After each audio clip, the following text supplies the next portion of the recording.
All right, guys, it's noon here, 3 p.m. on the East Coast. We have a Super Bowl later to watch, so I know a lot of people are probably just wanting to get this knocked out and be able to get back to their weekend. Real quick, retweet the tweet I put out, get more people involved on the live stream side of it. If you guys are watching this at a later time, please make sure to like it and comment. Let me know what you would like to see more of, what you don't like, because we constantly listen to those things. And in fact, somebody made a suggestion last week, and we'll be getting into that later.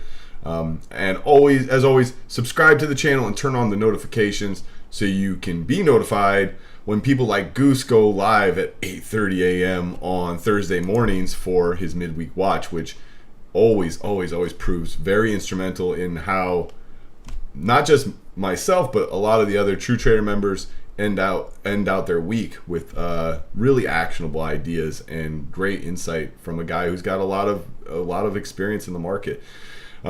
If you guys don't know, I prefer Cobra as my broker. There's a link in the description you're supposed to get 25% off your commissions and 1 month free of the platform, but they just actually made the deal a little bit sweeter. So typical commissions on a per share basis with Cobra is 0.004 cents per share, and so 25% off that would be 0.003.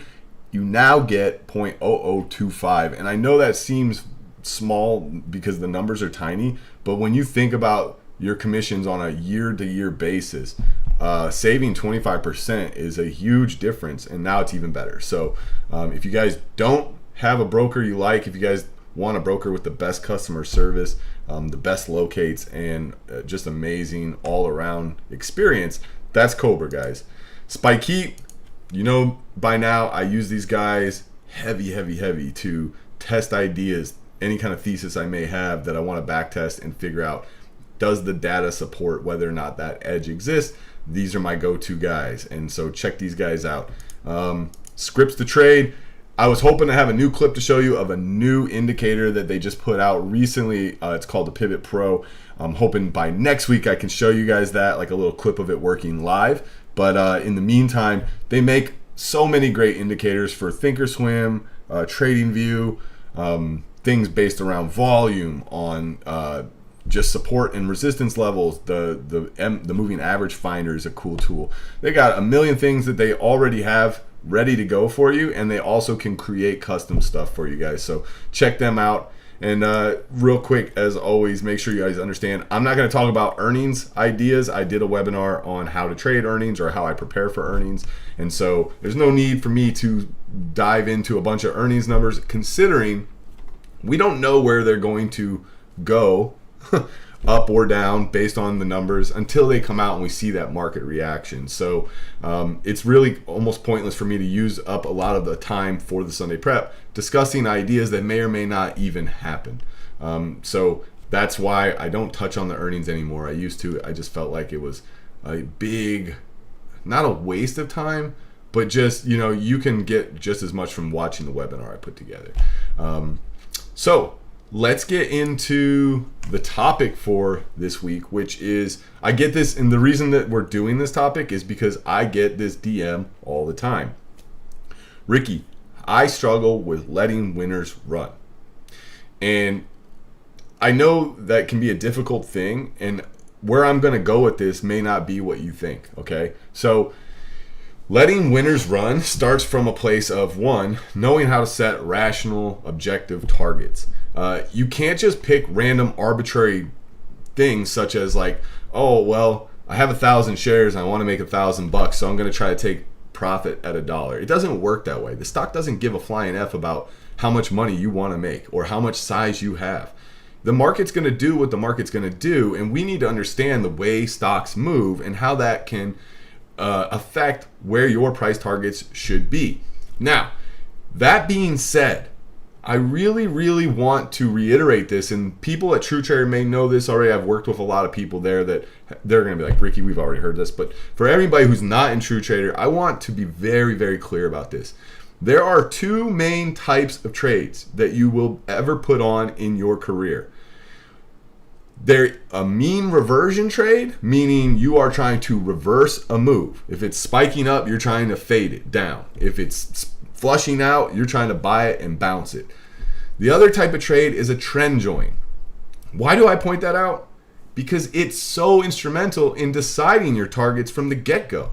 Because one of them is going to have targets that are specific to that setup, and the other one is going to have targets specific to it. Now think about it. If you are trying to short a parabolic move going straight up, and you're trying to set targets that are rational and objective, you need to understand that you're taking a mean reversion trade from the onset of trying to set those targets. And, compared to a trend joining trade, the mean reversion setup is most likely going to resemble more of a scalp type of trade. And when I say scalp, I do not mean you're just looking to make pennies. That's not what I mean by scalp. Scalp, by the definition that I use, it's how long we're in the trade. Are you trying to be in this trade for minutes, hours, days? If it's a scalp, it's most likely the lower end of that, right? You're just trying to get in, get out, get the meat of the move, and let it do its reversal and then continue on. Contrast that with a trend join. When you join trend, by definition, you're hoping that it's going to continue much further. And so when you join a trend, the targets, therefore, might be bigger idea targets and much further out and much longer of a time that you're holding the position. And so I get a lot of people that they get upset because they're not taking profits when they have them. And then I think where that stems from is them not acknowledging in the first place that they might be taking a scalp trade, or they're cutting their profits too early and not being acknowledging of the fact that they're actually joining a trend, and they should be sitting in this trade until the trend tells them otherwise. That doesn't mean you don't have targets, but once your target's hit on a trend join, you can trail it out. There's 100 different ways to trail out a stop, right? You could use an ATR trail, a percentage trail. You can literally use, if you're long, you could wait for a short trigger to stop you out of the last part or whatever you're trailing. There is not a right or wrong way. You just need to figure out what works for you. But it all starts from identifying the type of trade you are taking. Is it a mean reversion, or are you joining a trend? It is so hard to let your winners run when you think they should be bigger targets and you're really in a scalp trade.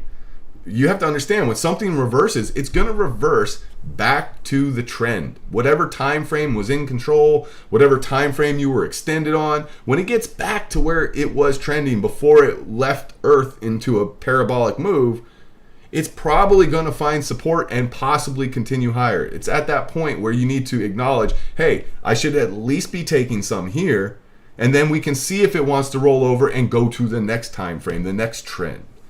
Now, if you're joining trend, it may continue on. And in fact, if something spikes up parabolic, right, and you get the flush out that the mean reversion traders were looking for, and then it finds support and trend, if that stock is indeed going to trend, by definition, the only way for it to do so is for it to go and then make new highs.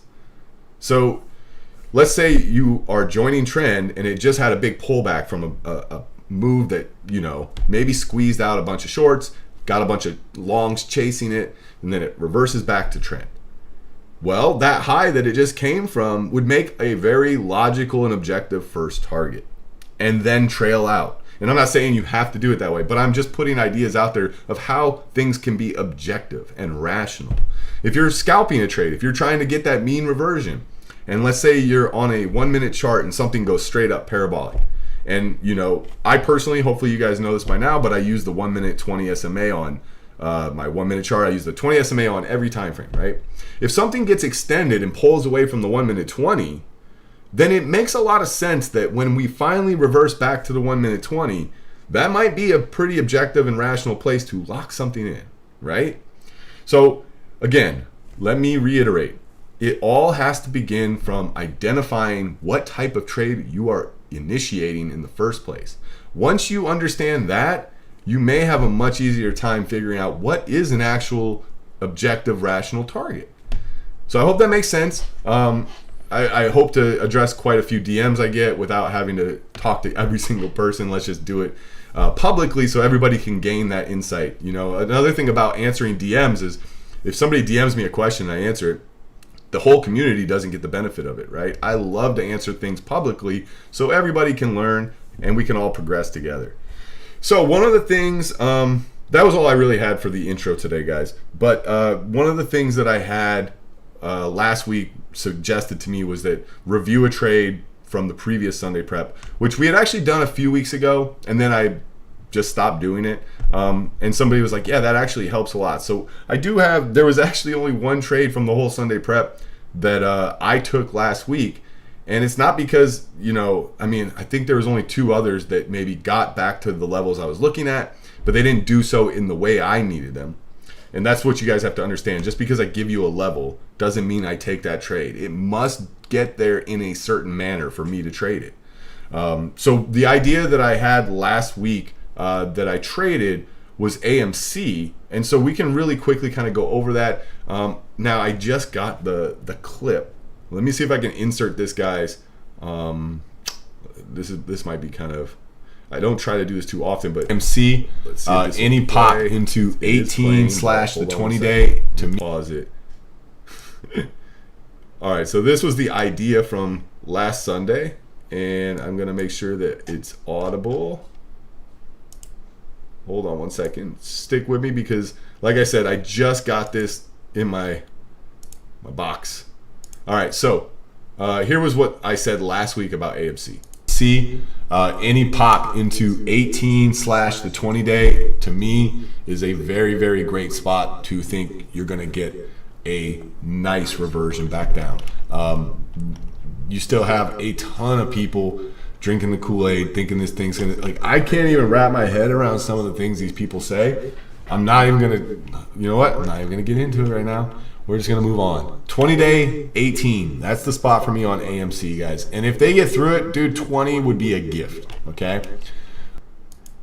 All right, so that was the idea, right? And in fact, I did not trade it at the 18 level. I don't know if you heard right at the end, I said 20 would be a gift. But we can real quickly look. 18 was a decent level. You got the pullback. It didn't quite get back to the target, but when it got parabolic, it gave a really nice fade. And this was in the 18s. Now, I did not trade that one, but remember, I was thinking 20s would just be, I wouldn't even be able to believe myself that it got up there, and it sure as hell did the very next day. And you guys can see, you guys know I trade these pivots. That 20-30 level is marked out. I didn't put that there on my chart. That's just there. And that was, so I'll show you the trade and how I traded it. And it wasn't, this was a very busy day for me. So I had other trades on, and, it gave a great, if you see, it gave a great fade, but then it gave another good setup right after. And I missed the second and third and fourth fades on this name, but I'll just quickly show you how I traded it. Here is the chart, and you can see I just shorted it right into the pivot in the parabolic move. 20-30 was the entry, took some off, put some back on, and I got about a point out of it covering where did I cover? The majority of the covers was at the 1 minute 20, which we just talked about. Imagine that, setting objective rational targets. And not only was the cover at the 1 minute 20, look what happened when it got back to the 1 minute 20. You wonder why I use these things for my targets. Okay, so that was the AMC idea, how I traded it last week, and I'm hoping that gives people a little bit of insight into the way I maybe handled the trade or executed something from the Sunday prep. And again, if you guys like these kinds of things, leave comments in the chat in the video on YouTube, and we'll read them, and we'll always take into consideration any kind of criticism or advice or ideas you guys have. So with that being said, guys, neither I, True Trader, or any of its representatives are registered as security broker dealers. I'm not a licensed financial advisor, believe it or not. Trading is risky. Anything you guys hear me talk about today is not a solicitation to buy or sell any stocks. It's simply for entertainment purposes, baby. So let's go. All right, I can get off the ES chart, the AMC chart. We're gonna go back to ES as always. Let me get back to the time frames. We'll start with a monthly and just take a peek Now, obviously, the monthly, we still have 2 more weeks of February, so we are not going to really, this isn't going to have changed a whole lot from the last week or the week before. You know, it's the monthly candles. Maybe I'll do this in the future, is I'll just start reviewing the monthly charts when we get a new monthly candle. That's something I'll consider. Let's look at the weekly, and I'll start talking about what I'm seeing, guys. In my opinion, the stage has been set, guys. This, you know, we've talked about this for weeks and weeks now, of it's not the pullback that matters, it's what happens after the pullback. And you can see that we really decisively for 2 weeks now have stuffed the underside of the weekly 20. And last week, we broke the previous week's lows. Not by a lot, and that doesn't really matter to me. But from here, there's a few scenarios that can happen. Remember, we're always trying to prepare for all the scenarios. If we make a higher low here, and then we get back above, I think it's 45.86 is what the bulls need, okay? Over 45.86 is a long setup on a higher time frame, the weekly chart. Here's the way I see it.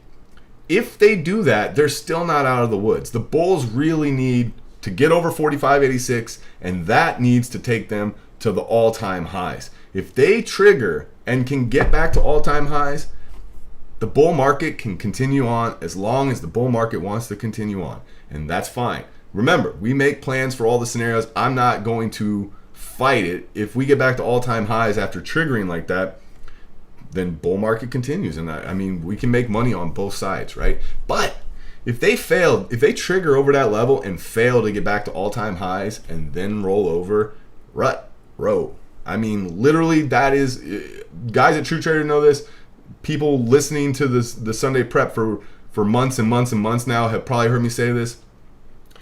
Failed long triggers, meaning if we get over that level and it fails to get to the target and then rolls over, create the biggest short triggers. And we're talking about a weekly chart here. So if we push and don't get up into the all-time highs and then roll back over and lose 4,200, myself personally will be considering this bear market territory and be prepared for a bear market. Now, we don't ever know how long a bear market will last. We don't, you know, it's not the end of the world.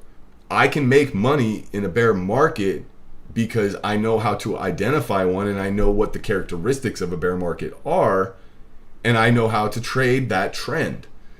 What is not okay is to ignore or be stubborn and fight the fact that we may go into a bear market and try to find a bottom the whole way down. It's no different than the bulls or the bears that tried to find a top the whole way up in a decade plus long bull market, right? That's a loser's errand. We need to be acknowledging of what type of environment we're in. Now, obviously, we could just set a range here. We could just, you know, kind of ping pong around in here and tighten up and set a base. Very possible. That's a definite possible scenario. I did want to point out, I tweeted this out last week. I don't know if anybody saw this, right? Some pretty bullish looking reversals right there, right? And here's the charts that I was pointing out. This one, pretty bullish looking reversal, right? Big push up, pull back, nice coil. And here, and then this one looks very similar, right? It almost looks like it didn't even change, right? Oh, it's because it didn't really put it on top there. Pull back, push up, coil up, and maybe get ready for a new high. The joke of this is that is the SPY and the Q chart with everything else removed and flipped upside down. So if you are a constant bull and you can't identify shorts or downtrends, then start flipping your charts upside down and seeing if you go, oh crap. Because for a bull, if they see something like this, this is looking like, oh man, this downtrend is ending and we are starting our way up. Well, when you realize that that's actually our SPY and Nasdaq flipped upside down, that should be an aha moment for you guys, okay? So let me get rid of these real quick. And so that's kind of where we're at right now. And so there's also another scenario, right? We could just roll over and make a new low from here, and we have already set a lower high on the weekly time frame, correct? Now, what happens if the reason there's two different bear scenarios here, like just rolling over, this trigger, if we lose the lows from here is just on the daily chart. If we were to get above 45.86 and make that push, what that may in turn end up looking like is a lower high on the monthly chart. Obviously, we would need a few weeks to pass so that we could get into March's candle, and then have March be one of those candles where we break February's highs but don't get back to all-time highs, and then you have a lower high forming on a very high time frame, right? A monthly chart. And if you look, you don't even see it happen very often, except when we have bear markets, right? Look, this is a monthly chart, right? Push up, pull back, lower high, lower low, came way down. Right here, push up, pull back, lower high, lower low, came way down. This was back in, this was a 50% haircut in the market, right? And then, of course, the 2000 bubble, lower high, lower low on a monthly chart, and came another 50-60% haircut, right? So understand that the higher the time frame it is that this occurs on, the more important that actually is for me and my outlook. But a weekly chart is still a pretty damn high time frame, and we do have a lower high, and it's stuffed pretty convincingly the underside of the weekly 20. So set your alerts, and I'll just do one right now for you guys so you see it, and it should be pretty obvious. I have alerts set on the SPY as well. So if you're wondering why you don't see a bunch of alerts set on my ES chart, but if we lose that level, right, that things can get pretty ugly. So there's the 4 scenarios I just laid out. Okay, let's keep them in mind. Actually, I'll go to the daily chart so you can see it here. So we've pulled back, we held this level, we've pushed up, we stuffed, and this was also the underside of the 50. Even if we trigger above that 45.86, we're running into a lot of resistance up here, right? We got the underside of this trend line, we have these resistance levels from previous pushes, and so if we trigger above that level, then it may take us back to all-time highs, and then the bull market can continue. The other scenario is we trigger and it does not get us back to all-time highs, and we roll over, and that's very bearish. The other scenario is we just roll over from here, and that's very bearish. The fourth scenario is we just ping pong around, set a range, and build a base. And the longer the base builds, the more I feel that a move up or down from that base can be actually sustained for quite a bit longer. If you guys need examples of that, you can look back at previous Sunday preps of maybe a month or two ago of Bitcoin. I'll get into Bitcoin in a minute. You'll probably see what I'm talking about. The support levels I'm looking at on the ES is if we were to, and remember, it depends where we open, right? So if we gap up, then last week's low, or Friday's lows, is the first level I'm looking at, which is right around that psychological 4,400 level. Okay, so 4,400 if we were to gap up. If we don't, then 4,300 becomes that first level I'm looking for. And let's see, I'm trying to find it on my chart. Yeah, pretty much in these areas, in these lows. And remember, I don't look at these as written in stone levels. It's more like ranges. So 4,300, it's a psychological level. 4,260, which puts us right down into this support from back in October. And remember, we breached it recently, but it never closed below it, right? And then once we got back above it, all the pullbacks back to it held. So I really do think that's going to be a key level, 4,260. And then below that, obviously, is the alert I just set down there, which is that low from where we breached, which I put down as 4,213. That is like bulls need to make a stand there, or things could get pretty ugly. Resistance levels, I'm looking at, what did I write down? If we were to gap down, then the 4,400 level becomes resistance for me, which was Friday's lows, right? That 4,400 level. If we don't gap down, I'm looking at 4,445. Let me find it on the chart here. Yeah, it's this level here, which is the recent trigger, right? So you get this.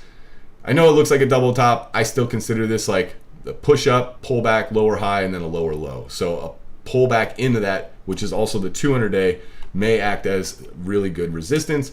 Above that is 45.21, which puts us right up into it's this low here, which was what gave me that level that I thought was significant. And then above that is 45.86, which is going to put us right up into these recent highs, and who knows how many days it may take to play out up into those levels.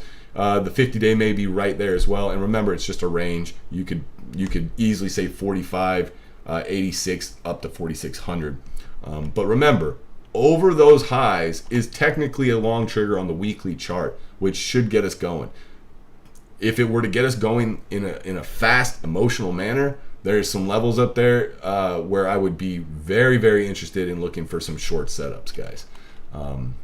So that's the ES. The NQ is going to have a very similar outlook, guys. Everything I just said about the S&P can be applied to the Nasdaq.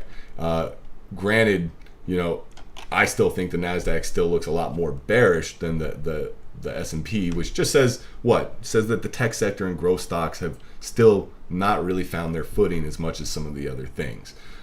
So without going back into all the stuff I just said about the ES, I'll just get right into the support and resistance. Support I have at 14,000. Psychological level, of course, which is also where, let's see, it was this base or this resistance level that we broke out of, and just recently had that retest. We did have we had one close below that level, but then after that we were back above it. So retest of 14K should be a good level for support. The next level I have written down is 13,840, which puts us down into the lows of this. And then you have your weekly 20 at 13,707. I believe, need to actually look at the weekly chart. Oh, it's not the weekly, it's the monthly 20. Let's see, 13,714 actually. And you can see it's going to put us right into January's lows as well. So that's your support on the NQ. Get the pivots back up there. As far as resistance levels, I've got 14,390 written down, which is going to put us right up into this level here, which was the short trigger from Friday that triggered, right?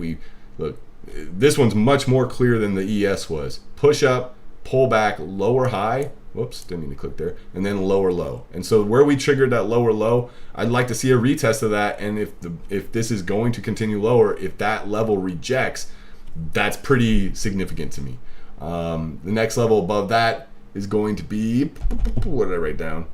14.8, which puts us right up into the quarterly and the 20-day kind of. And then above that, 15K, which is a psychological level, but it's also the 200-day and these recent highs. And then above that, 15,260, and the reason is that is your long trigger on the weekly chart, just like on the ES 4586 was. So those are your levels that I'll be playing for this coming week. And remember the scenarios, guys, because whichever scenario we start to see unfold is going to lend itself to certain trade ideas that I have.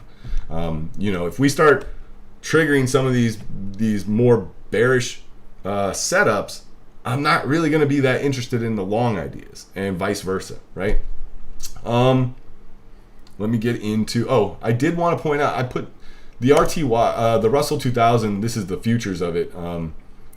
You can see, I just wanted to point out, we had that really long base built for, what was that, from February of 21 till now, just recently. We broke below it, and last week we pushed right up into the underside of it and rejected. So if this holds and we roll back, you can you can see I set an alert right there, and it literally says rut row. That's the alert. Under that, and I think this thing could roll over as well. So let's get into the cryptos. It's funny. My best friend loves Bitcoin and cryptos, and he's constantly like asking me my technical analysis thoughts on things. He's like, dude, is this a reversal? Did we reverse? Because he's been dollar cost averaging in, and he's constantly like, am I doing this right? Like, is this reversing?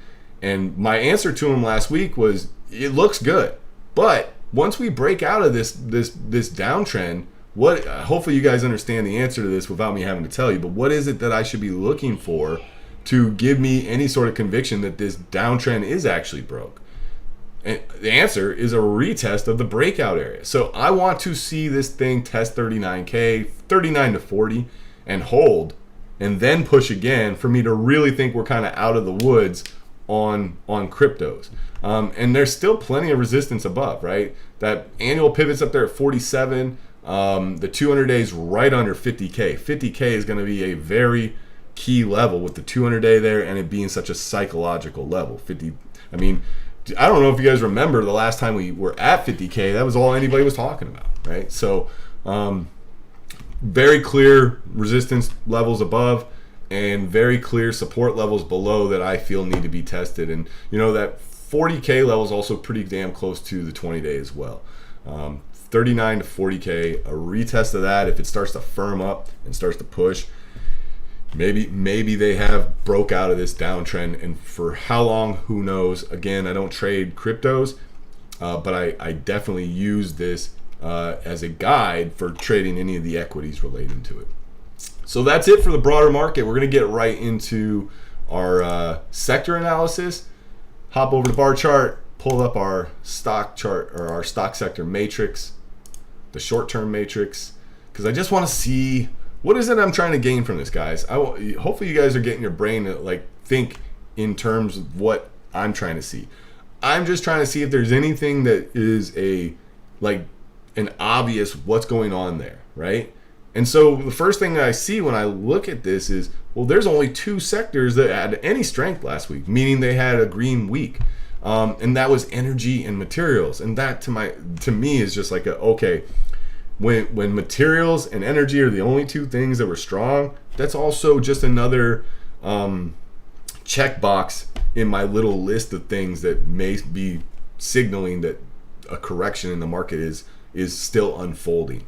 Okay. Now, again, I always say this, and I'll repeat it again, is I don't just look at this and take it at face value. Like, for instance, communications was down almost 4% on the week. Does that mean communications is a short? Not at all. I have to look under the hood at the ETFs and see what they're telling me. So here we go. We're going to get right into them. I wrote down notes so I don't have to ramble on too much, guys. Consumer staples, XLP, is really one of the few that I feel still looks bullish, right? Whoops. I meant to zoom out. I mean, everything's still intact. It's still making new high. It made a new high recently, pulled back to support, and it's this is possibly setting up a pretty bullish setup here. If we cannot break these lows, obviously a retest of this level is not the end of the world, but if this were to push back over 77s, that could get it a leg up. And remember, consumer staples,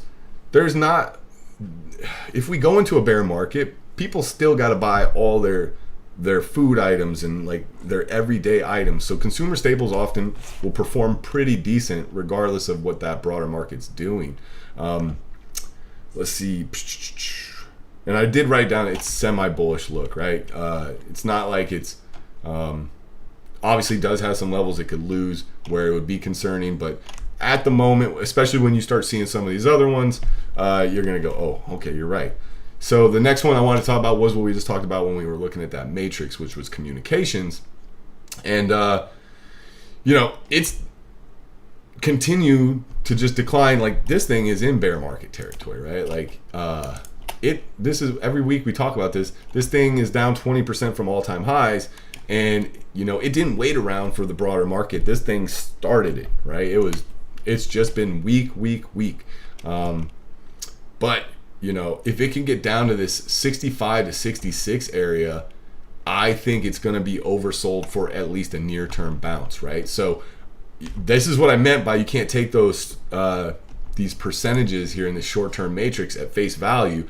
Just because it's down 4%, I think this thing, if it flushes out, might offer a really good bounce trade in a lot of the individual names that are in that sector. So for that reason, and in fact, I'll just set an alert down here. If we come down here, I'm going to be looking for individual names that are sold off and looking for bounces. The next one was bios. We talked about this a lot lately, and that was that it was really starting to look very oversold, and now it's finally showing it may have a reversal. What would I need to see a reversal here, guys? We're looking at a weekly chart. So far, all we've done is bounce, but we're bouncing right into what was, resistance back here, support here, and now that we broke through it, it very well could just turn back into resistance, right? So what do I need to see for me to feel confident that maybe we're getting a reversal? I need to see a higher low on this time frame. That means I need one of these weekly candles to break the low of the previous week and not come and break these, let's call it 83.89. We need to not lose 83.89. We lose 83.89, we may be coming down to the lower end of this channel here, or this flag. And so it's looking promising. The volume is increasing.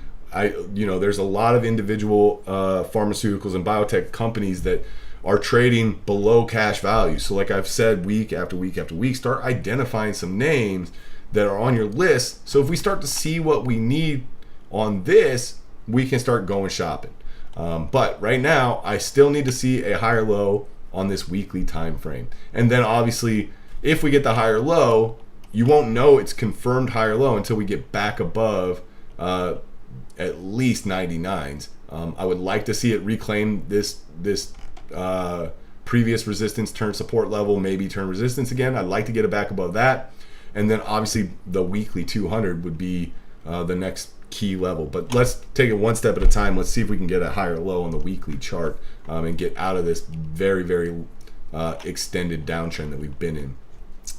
And XLE and XOP were the only two others I want to talk about. XLE is looking like it may speed up and give us some sort of a blow off. And I would love it if it did. If this thing speeds up into 78 to 80-ish, I'm really, really interested in some names in that sector that are extended for some fades. Those kinds of ideas would belong in that overbought reversion setup section of the Sunday prep, guys.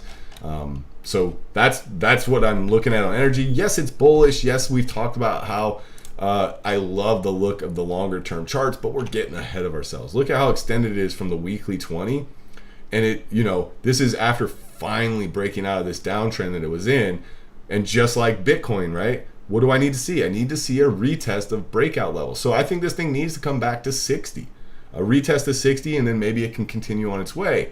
But if it speeds up any more, I feel like the higher probability trade is on the short side, at least for a near-term reversal. And XOP still looks like, to me, very, very bullish, trend intact. All I wrote down for a note on this was the trend is your friend, right? All dips get bought, make higher lows, and it's literally, it's not speeding up like the energy sector was. It's just nice and grindy, holding a beautiful trend. And that's it for the sector analysis. So we're going to get right into the setups, guys. As always, starting with the long setups, strong stocks looking for continuation. The first name on the list is one that we've had on a lot lately, guys, and that is ABBV. And this was last week. I wanted a test of this 138 level. We didn't get it. I still want the 138 level. I think it looks even better now that the 20 days catching up. I think it looks probable now that we're getting a bit of a bearish top up there. I want to flush down to 138 on ABBV. Did I say B too many times? The next name on this list, COP. Looking for, it's pretty obvious, guys, 90. 89 to 90, but like 90's got that quarterly pivot, and you can see it's just been bouncing off that every time, right? And the way it closed on Friday, this may continue higher first. It wasn't a weak close, it looked good, but the candles are tightening up. We got an inside day on Friday. Let me look at the weekly real quick on this. Yeah, we got an inside week as well. I would love a pullback to 90 real quick, because I think this thing's going to give a good bounce from there. And it, the way, like we just said, the way oil has been acting, if oil gives the pullback to the trend, maybe ConocoPhillips gives the pullback to the trend, and the trend is your friend. And just like we talked about in the intro, if you're joining the trend, setting targets can be bigger picture. So if this flushes to 90 and I buy it, and it freaking works all day long, I might sell some and carry some. This would be one of the few sectors where I may swing some if I lock in and have a cushion, right? A lot of the other sectors that look really ugly and really gross, I'm not going to be in any swing trades in those, right? Or at least starting new ones. The next name on this section is DD. DD, I'm looking for, what I write down, 76.90. So, the weekly 20, the 200-day, and the quarterly pivot all right in that level. And it was that Wednesday? No, Friday, Thursday. It was Tuesday's low was right around there. So I just want a really emotional flush right down into those levels. It's going to put us right around the ATR as well. It's got a $2.27 ATR. So, and with the way it closed on Friday, I'm hoping it just gives us that one more flush out. Flush everyone out. Let me get in real quick and give us that big bounce. That's what I'm looking for on DD. Next name on the list is MS. It's been on the list for quite a while now. So there's a note I made on this because we do these Sunday preps and these midweek watches enough that people have caught on. People know what we're looking for. And I'm sure you could look at this and give me a bunch of different levels where you think Ricky might be looking. But I want to point something out. Something that's important when you're drawing up a game plan. Because you could easily say, I want the 20-day. A flush down the 20-day, 101.84, puts us into these recent highs, these recent lows. Is it a great level? Yes, it's a great level. It's also right into the ATR. But then you have the next level down, 100.65 with the 50-day, the monthly pivot in the 50-day, 100.90. Is that a good level? Of course it's a good level. You got these highs here. Lots of reasons, right? But you have to ask yourself, what has price been doing with the 20-day and the 50-day? On this name in particular, is it respecting the 20-day or the 50-day? No, it's Rick James in it like a mofo. It's just straight through every time. Look, it's not respecting the 20-day or the 50-day. It's slicing right through it every time. So I'm not going to use those moving averages or levels for my idea. So I want to identify, what is it respecting? Well, what's it respecting, guys? It's respecting the weekly 20. Boom, boom, boom. Now we're back above it. Now, obviously we have been slicing through it, but previous to all this consolidation, we were really respecting it. And right now, what's it at? It's at 100.20, and that is a psychological level. I am looking for a flush to 100 on Morgan Stanley to get long, and I just wanted to point out what my brain thinks of when I look at things and ask myself what levels to use. The 20-day, the 50-day, the monthly pivot, all that stuff is very valid. And you know what? It may work. Those levels may work. I may not get my flush to the weekly 20. And then I'll look like an idiot, right? But I don't care. You guys should know by now that I really don't care about looking like an idiot. It's more for me about making money and being profitable and providing for my family. And so I don't want to buy this at 102 at the 20-day if it's going to 100, right? And you know what? It may go to 100 and I still might be wrong. It still might go right through it like butter and head to the 200-day. But you have to understand, I know how to manage my risk. I know how to create a plan and have a stop and be disciplined and stop out if I'm wrong. So make sure you guys understand all those concepts and create your own plan where you have all the different aspects of a plan, not just some of them, not just the entry, not just your target. You need to know where you're wrong to and how to stop out and manage your risk, okay? Sorry, guys. Talking so much, my throat's going dry. All right, and the last name on this list this week is RTX. And you guys should understand the macro right now. We have a lot of uncertainty about will there be further escalation between Ukraine and Russia, and will we get involved? There's a lot of uncertainty. And so we have defense sector stocks like Raytheon and Lockheed Martin and all the other, like NOC, like we have a lot of them. It makes sense that I should be looking at some of these names. Do they have bullish setups and levels where I might want to buy it? And when I look at Raytheon, I 100% like this weekly or this quarterly pivot because it was the recent resistance, right? So I can just draw this real quick so you guys see.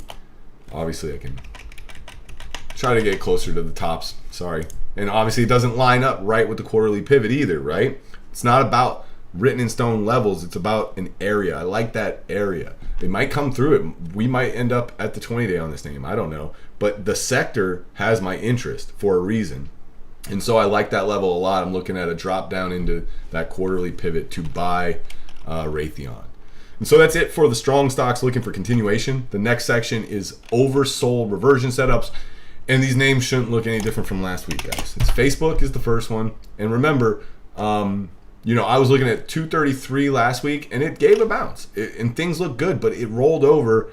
And again, most of these ideas, I'm not really looking to swing them until the broader market starts doing something that looks more resembling bullish. Like, if tech is just getting crushed, do I want to be long swinging tech right now? Probably not, unless it gets really oversold. And, this is already oversold, but what if the whole Nasdaq comes a lot lower? What do you think is going to happen to Facebook? So there's two different ways to play this for me. An emotional flush out where if we lose, is this Tuesday? Yeah, Tuesday's lows. I'm thinking maybe we get that big flush out. Now, where does it stop? Does it go 205, 200, 195? I don't know. It's not my job to know. If we flush down to 205, I may be looking. That's definitely the first area where I like to look. But again, I'd rather wait to see some of the selling exhaust, the buyer step in, some higher lows on an intraday time frame, something to define risk with. Now, the other way to play this is a break over 235, and then we have a trend reversal on the daily chart, and you have an objective target of the 20-day. I mean, Facebook eventually will get back to the 20-day. We just don't know if it's going to attack the 20-day or if it's going to trade sideways for a long time and the 20-day catches up. But if we get over 235, we have put in a low, a push up, a higher low, and then a higher high, and that should take us. Now, does that mean I won't lock in along the way? Like, if we get over 235, it gives a pullback and we're able to buy it with some defined risk, do you think I'm not going to take some off at 248 where that recent high was from the gap down day? You'd be crazy not to. You'd be crazy not to lock some into 250, which is a psychological level. If this is going to get back to the 20-day, it's not going to do it in a single day. It's going to have a lot of gyrations in order to get up there. So, different ways to play this, but you just have to understand one is going to be an emotional flush where we're looking for more of a scalp type trade, right? And setting those types of targets. And the other would be a trend join and setting different type of targets, right? And letting winners run. And the other one was PayPal. And again, it was from last week, guys. But what did it do? It made a lower high and then a lower low. So right now, PayPal is telling us, the author of the story, the price, is saying lower. I hope it capitulates out. I really do. Where will it stop? Again, just like what I said with Facebook. I don't know. Is it going to 100, 95, 85? I don't know. But I'm going to be watching it. I'm going to keep it on watch. I'm going to look for that capitulation volume. Look for the sellers to exhaust. And remember, if it gets emotional, I'm looking for a scalp on it. And no, I don't mean I'm looking for 50 cents on a $100 stock. No, I'm looking for points. Just because it's a scalp doesn't mean I'm looking for pennies. I'm looking to just be in and out as soon as it reverses back to whatever time frame it was extended on. And this one does not have a long trigger like Facebook does yet. At least not on the daily chart. We can talk about other time frames. Like currently it's extended from the hourly. Would like it to fly. Honestly, this isn't a big extension from the hourly 20, right? We're only 3 points below it. I would like to see this really flush out. Get everyone out, start making some higher lows on an intraday time frame, and give us the ability to get long with defined risk. So that's it for the longs, guys. Jumping into the short setups, weak stocks looking for continuation. First name on my list is CRM. I'm looking for a pop back into this 220, 221 area. You can see there was a lot of resistance up there, right? Kind of reminds me of eBay. I think eBay was on the list like a little while. Actually, eBay still looks good. I still have an alert set up there. And I think 60, it was on last week, right? This was one that worked, but I didn't like the way it got there. Remember what I was telling you guys? Just because it's on the Sunday prep at a level, it doesn't mean I take it. The way that it got up to this 60-60 area, I didn't like. And in order to capitalize on that short, you had to swing it. Look, it closed at highs and then gapped down the next day. That's not what I like. I would still like, and that's why I have an alert set up there, I would still like an emotional spike up into that 60-60 area. The reason I'm thinking of this is because CRM looks the same, right? I think a pop in that 221 to 220, maybe even a little bit higher, is a really, really strong resistance level, and I'm looking for an emotional pop up into those areas. And what did I say? I actually wrote down, I hope it gets lower first, so that later in the week, then it tries to make that push.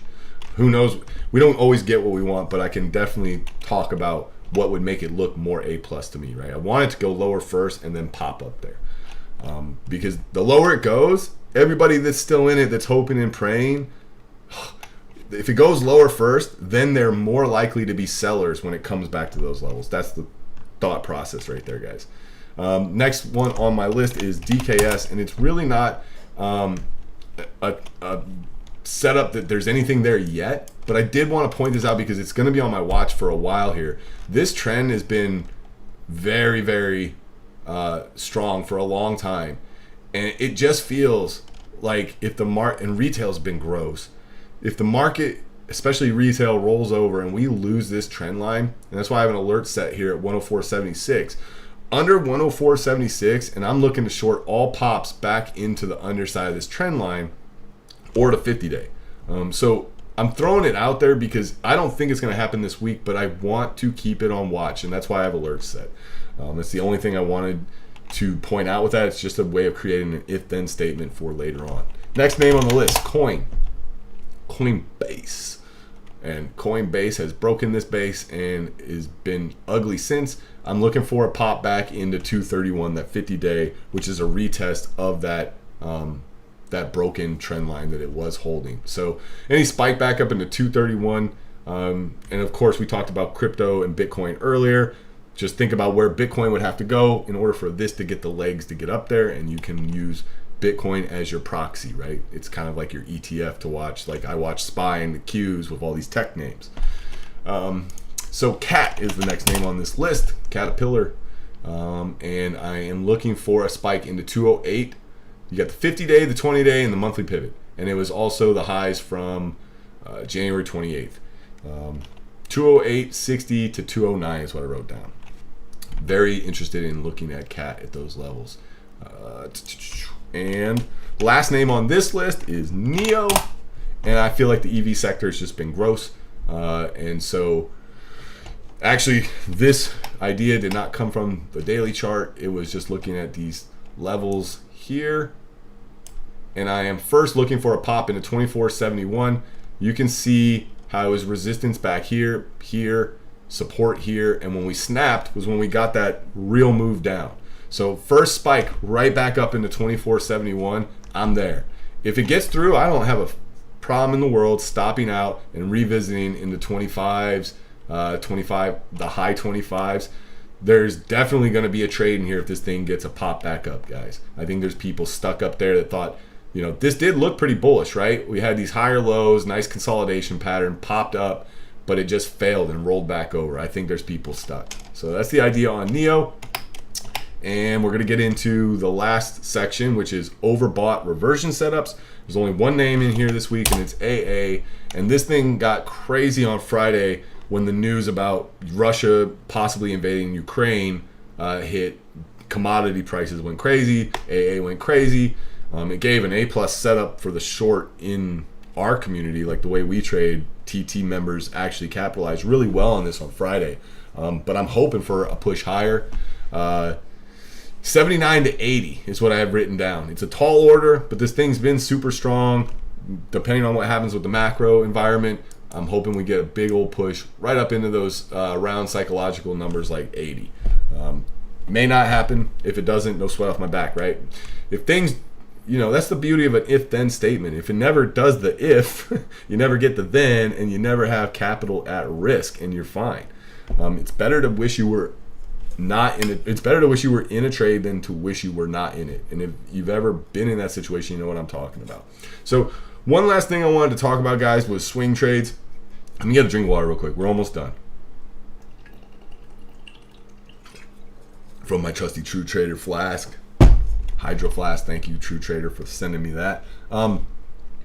Two names that I came across while I was doing my prep for the for the coming week was SLB and SM, and I just really like the charts, and so I dug into them a little deeper. And there's some things, I don't want to just be all bullish. The chart. Let's talk about the technicals first, okay? The chart on SLB reminds me a lot of BTU, which was a swing. I actually have a swing on BTU still, but BTU is from a long time ago, and you'll see it had the same chart, right? This rounded bottom, big old cup and handle, and it went, right? Well, SLB looks a lot like that to me, okay?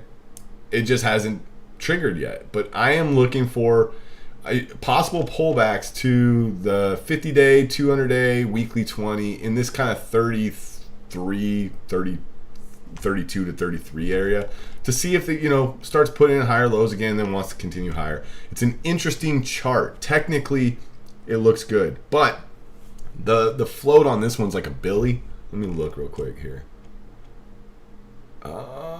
Where's that? Yeah, 1.4 billion shares. So it's not a tiny float or anything. That doesn't mean anything. It's a swing. So I don't need it to be able to go parabolic or anything. And trust me, there's companies out there with bigger floats than that continue higher. But from a fundamental look at things, it's not like it's the sexiest of numbers that they put up, or if there's it's not like crazy growth involved in the name. It's literally the only reason I like this is the technical chart. But a lot of times, like the chart oftentimes predicts the future better than some of the other stuff can do. Like when we see things set up, and the cool thing about technical analysis is this, guys, pay attention to this. Technical analysis, whether you believe in it or think it's voodoo, the one thing that you really can't argue is it gives you the ability to set risk. You're able to look at a chart and say, look, I can create if this then or if then statements by using the levels on the chart and saying, look, I have an idea. Do I know if the idea is right? No, I have no idea. But I can look at a chart and say, if my idea is right, then the chart should do this. But if my idea is wrong, the chart's going to tell me. And it's that simple concept that is the beauty of technical analysis. It's the ability to set risk. If you are a 100% fundamental trader and you just look at balance sheets and growth prospects and all this stuff, guess what? My argument is most of those guys probably still use charts and technical analysis to get their entries. But if they don't, if they just have this fundamental conviction in a company and their growth story, a lot of times, they don't really know where they're wrong. They still like the story, they still like the stock, they're adding more. Like, look at what ARK does, right? Like ARK they just dollar cost average the whole way down, right? They believe in a company, they believe in the story. You would almost think that ARK has no concept at all of technical analysis. I'd rather be able to set my risk because I don't want to sit in a trade and tie up capital and be having these emotional headaches from these unrealized negative numbers. It's just not the way I want to function. So SM has a very similar chart, but it's got a much smaller float, 120 million shares, right? So SM, I really like the chart here. You can see I have an alert set over these highs. I feel like it's just possibly flirting with a breakout area. It may push up into 43 area. So I'm interested in it. I'm just throwing it out there. Again, the cool thing about these names is they're in sectors where as long as the trends continue in those sectors, these may stay strong, even if the fundamentals aren't that great. So again, take it with a grain of salt, create your own plan. I do like them. And I have, we've been talking about this BEKE trade as a swing for quite a while now. I started it, I think last week or maybe the week before. It was probably last week. It had to have been last week on this dip. And so, I still think you may get lower prices. It may still come down here and test these levels. So by no means am I saying everybody should be interested in this or buying it up here, whatever. Have your own plan. But, I started a swing in this one because I like the chart and I can set risk. So that's it for the prep, guys. I'm going to go through the comments real quick and see if we had some questions. Let's see. Noob here, Tubuku. Hopefully I'm saying that how you want it, Tubuko. Noob here, would you play UVIX in this current market? Or UVXY? Yes and no. You have to understand what you're doing. So the only way I play any volatility product, I can pull up UVXY for you real quick so we can look at it. The only way I play these types of things is when I see, one of those days where the market's heavy and VIX is ripping. First of all, you have to understand how the VIX works and what the market mechanics are behind it. It's a volatility product, right? And it's not a direct correlation to the SPY, right? It doesn't mean, you're not guaranteed the VIX is going to go up if the SPY goes down and vice versa. So make sure, honestly, the fact that you said you're a noob and you're asking about UVXY, I would say probably not, right? I'm not a financial advisor. I can't tell you yes or no, but I would say stay away from those volatility products if you're newer. If you're not newer and you want to understand the way I personally would trade them, I just look to fade them when the market is heavy all day and these things spike.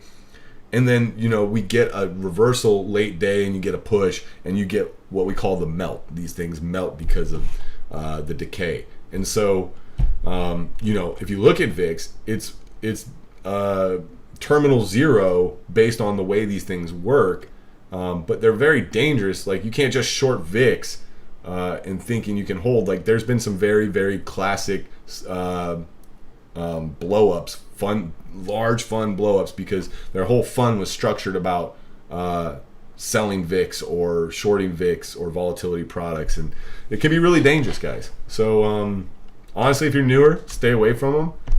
If you want to trade them, make sure you understand them. And yes, I do from time to time fade VIX when I see a SPY reversal on a day when VIX was extended and parabolic. My thoughts on NVIDIA earnings this week. Let's pull up the chart. Chips, semiconductors got crushed on Friday. The whole sector, right? AMD was bad. This is the ETF for the sector. So one, you may get a pretty big bounce in this sector if it were to come a little lower.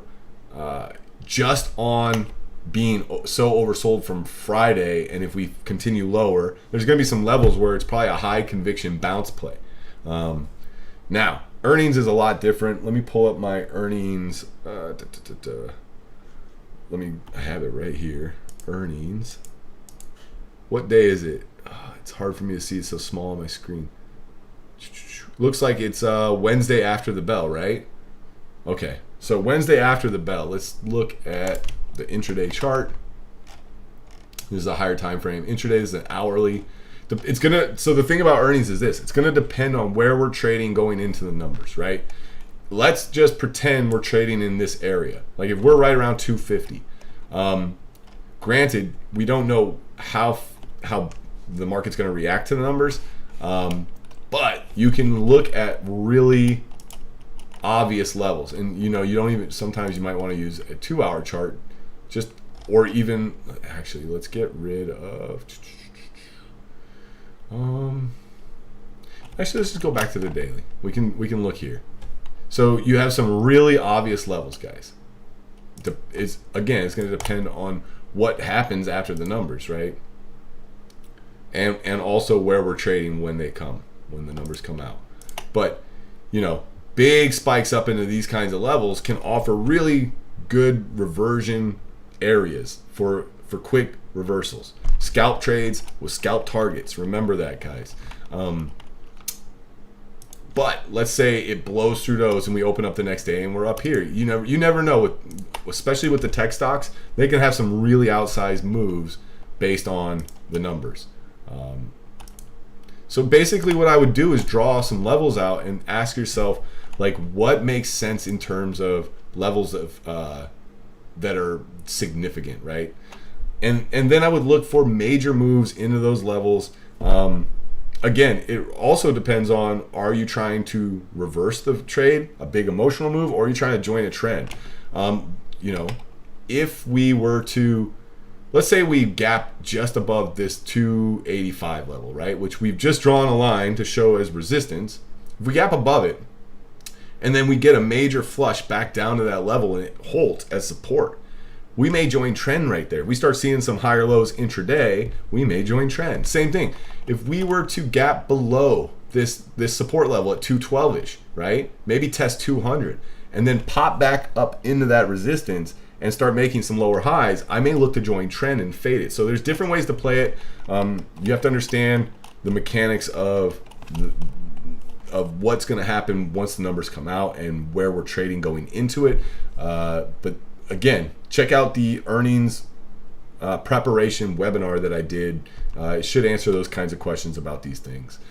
Again, that's why I stopped doing the earnings things in the Sunday prep, is because one, we don't know where we're going to be trading going into the numbers. We don't know where it's going to go after the numbers. And so it's, yes, you should prepare, but no, it's not really that valuable for me to talk about it right now, because who knows what's going to happen between now and Wednesday, right? So let me see if there was some more questions real quick. Yogi, what's up, man? Yogi says, got a few, Ricky. AMAT around 129. I actually looked at AMAT over the weekend and I'm trying to remember what I did think something about it. I'm trying to remember what it was. Let's check. Let me get the daily. Asking about 129.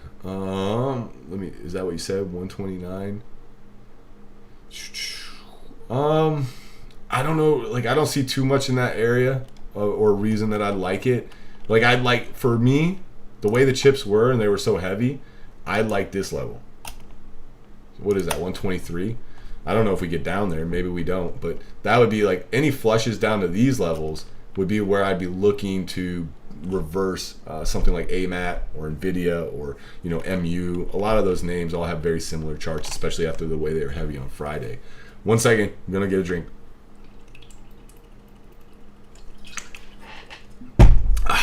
And the next one he was asking was CPRT around 117. When Yogi asks questions, I always got to look at the average volume. So I won't trade this because the average volume is too low for me. But I'll look at the level. He wants 117. It was, so if you guys are always wondering what these levels are, these, like this purple line that says 117.38. That's scripts to trade, guys. That's the VWAP Boulevard created by a friend of mine, All Day Faders on Twitter, who identified the fact that on really, really high volume days, the VWAP oftentimes acts as significant support or resistance on a big push back into it. So that 117 level definitely lines up with that, Yogi. And it also lines up with some previous lows, right? So that area is probably not that bad for me as far as what I would be thinking for support. Yeah, and I like it. I'm almost thinking more like this 118 level, which is these recent lows, 2 weeks in a row back there. So I'll draw it on the weekly and then I'll zoom into the daily and we see how it looks, okay? Yeah, so it's both those lows. It's right around that VWAP Boulevard. So that's what I would be thinking on that name as far as support. Obviously, there's levels below it too. Again, I won't trade it just because it doesn't even trade 2 million a day. I need more volume than that personally. And then the last one he asked is FANG around 131. FANG around 131 for a long. Let's zoom in a little bit here. Let me take a look intraday. Yeah, I see those levels. I'd probably be waiting for more like this 130. 130 is more of a psychological level. You have the quarterly pivot, and it's just, I see your 131s too, but I just think that this 130 to 129.50 level looks a little bit better for me. I most likely won't. I almost trade this a few times a month when I see it hit our scanner, and then for whatever reason, it usually just never meets all the criteria for us. And Yogi knows what I'm talking about. If you don't know what I'm talking about, join True Trader, you'll understand. But this one technically doesn't meet all the criteria for me most of the time. So, but I do like that level, 130 to 129.50. Grandizer says, thoughts on AMD, please, and how we have a chip shortage and the prices of stocks are tanking. So that's one of those things where, and so AMD, first of all, AMD, apply exactly what I just said about NVIDIA and AMAT to AMD and you get the same answer, right? AMD maybe 107, this 107 area. But below that, 100 is the psychological level. Monthly 20 is at 99.20 when looking at this time frame. Let's see if it's really at 99.20. It is. Okay. It's so weird on TradingView. Sometimes when I put a monthly 20 on my daily chart, which is this orange line, it won't have the right number. So it's hit or miss. I don't understand. But that level, that 99.20/100 on AMD would be what I'd look for as support. But the part where you're asking about how can they have a chip shortage and prices go lower, I don't understand. That's the kind of question that I don't ever pretend to know the answer to, nor do I care. I honestly don't give an F about these more philosophical questions, if you will, about like the why. I never really care, because to me it's just price action and levels, support, resistance, and risk management. Like, if somebody were to tell you, that they know the answer to that question, my first inclination would be to think that they're full of shit. I don't actually think that there is a definitive answer to that. You could probably find 10 experts with 10 different opinions on what's causing it, and all of them would argue their case vehemently. And we know these analysts are wrong all the time, so I'm not gonna even try to fathom an answer to that, because I'm not smart enough to know. I am just smart enough to understand how to trade a system and know that I'm no more than a monkey pushing a button, right? I just do if this, then that, and that's it. So there's no real answer from me on why there could be a chip shortage and prices still go lower. Eric Pikovsky. I am terrible with these names, guys. I apologize. You think not stopping out is more of a losing money issue, or it reversing after you stop out and feeling like an idiot issue? It's probably depends on the trader, right? And it's probably both. Now, which one plays a bigger role? I don't know.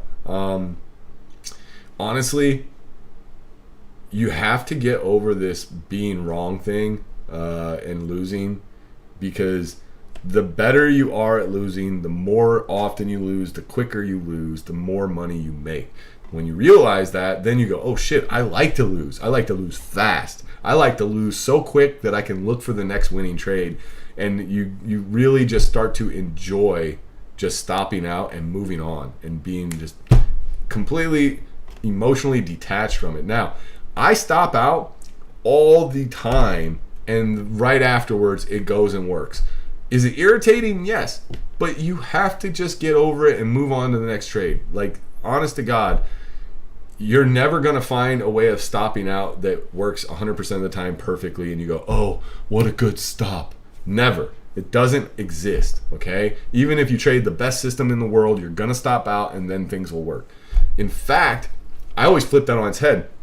I know that a lot of times when I stop out, the stock reverses right away. So why on earth would I ride it all the way down to where it hits my max pain point and I scream uncle and then it reverses? Why not just do it before it ever hurts? When it's just a paper cut, and go, oh my poor finger, and then watch it reverse, instead of going, oh my freaking, I'm paralyzed, I need a wheelchair, and they have to carry you out on a stretcher. That's not the way to trade, right? So let's see here. What do you think of Snap ripped the other day? I think a lot of people were short biased on it, and it's really sold off. I also think, listen, I pointed this out on Snap Day. A lot of people were looking at it going, look, it went from 24 to 40. Isn't that a short? No, take this candle out of the situation, and this chart looks perfectly normal, right? So make sure you understand that. That's a big thing I saw people doing, was going, it's up so much, it's absurd, it's not up that much. It just had a really bad day the day before, and that was because of Facebook's earnings, right? Thoughts on Roku? I think Roku sucks, and it's a terminal short. I honestly feel like it's so sold off now that I don't care about the short anymore. It was such a good short when we were up here, because in my opinion, and we talked about this a lot of times during previous Sunday preps, how I just thought this was getting ridiculously overvalued. And again, I'm not a big fundamental guy, but when you were looking at like the valuation of this stock and the market cap and, you know, where we were in terms of things, this thing was just gnarly. And so we're right back to levels where maybe it's properly valued. I don't know. I honestly don't have an opinion on it. I will tell you, technically, it just triggered a long well, I got to check the weekly to see. No. So I would have said that this triggered a long, but why did I not? I'll tell you. We never got a higher low on the weekly chart. Need this thing to roll back over, and it may, because we're right up into the underside of the weekly 200. I'd like to see, just like what we said with the XBI, the biotechs, a higher low on the weekly chart without coming below the lows, okay? So a higher low would be breaking the previous week's low, but then not losing 139.47. If it can do that, then over these highs, these recent highs would be the long trigger, and you got room back to the weekly 20. That's how I see it. And let me see here. Starting to get a few more questions, I guess. Try to scroll up so I can read these. KT Design says, talk about that GT trade from Friday in the Zoom. I don't get on the live stream when I'm not the one streaming. So GT actually never hit my radar. But I can, and listen guys, I can only speak from how I know my system works. Let's look at it, the 1 minute chart on GT. So we flush down, you know, we're flushing down. Valid, let's see. For me, this thing was valid at this one. That 2096 would have been the first trade I would have taken. It would have been a stop out. I would have stopped out 4 times on this trade if I was taking it. I never touched it Friday. For whatever reason, I didn't see it. I was trading a bunch of other stuff. And actually, I posted all the charts from Friday. I never touched this. But if I did, and here's what I do. I go back at the end of the day, and I look at every single trade that was a valid trade in my system, and I back test it all. And what I will tell you is this. There was 20 valid trades from Friday morning in the first 30 minutes of the day for the way I trade, for my system. 4 of them would have been GT. And guess what? All 4 of the GT trades would have produced 4R in loss. And guess what? My system still produced a 4% return on account capital if you took all 20 agnostically, like obeying your stops. The problem with GT is that people, you know, don't obey their plan. This is the type of trade where you get in and you go, okay, well, I'll stop if it, you know, like this first big candle, you buy it here and it starts to bounce and you don't stop out when it rolls back over. Now, depending on your plan, right? I don't know what your plan is. I only know what mine is. But if I get in this trade and my idea is it's going to bounce and I'm going to get a quick trade and then it rolls over and I don't stop out, that's me breaking my rules. And that is where you get into trouble. You must create a plan, you must have a stop, and you must obey it, or you end up getting hurt. Now, there's different ways to trade, right? If you looked at this and just thought to yourself, look, this is super oversold, I'm going to scale into this and swing this trade, then that's your trade plan and that's your prerogative. I'm only going to be able to talk about this from my point of view. I only saw this because I saw my good friend Sunil was in the trade, and I actually talked to him after the opening hour of the market had passed just to check in on him. And he said he is fine. Because why? Because he has risk management. So manage your risk. You'll be okay even in trades like this. Can you please go quickly what you do first when you wake up, Ricky? I drink coffee before I start the trade and take one of your Sunday ideas because I see you do these preps and then send an email. You trade different stocks. The email is not my stocks, guys. When True Trader sends out emails, that's not me. That's True Trader and maybe the morning report they send out. That's not me.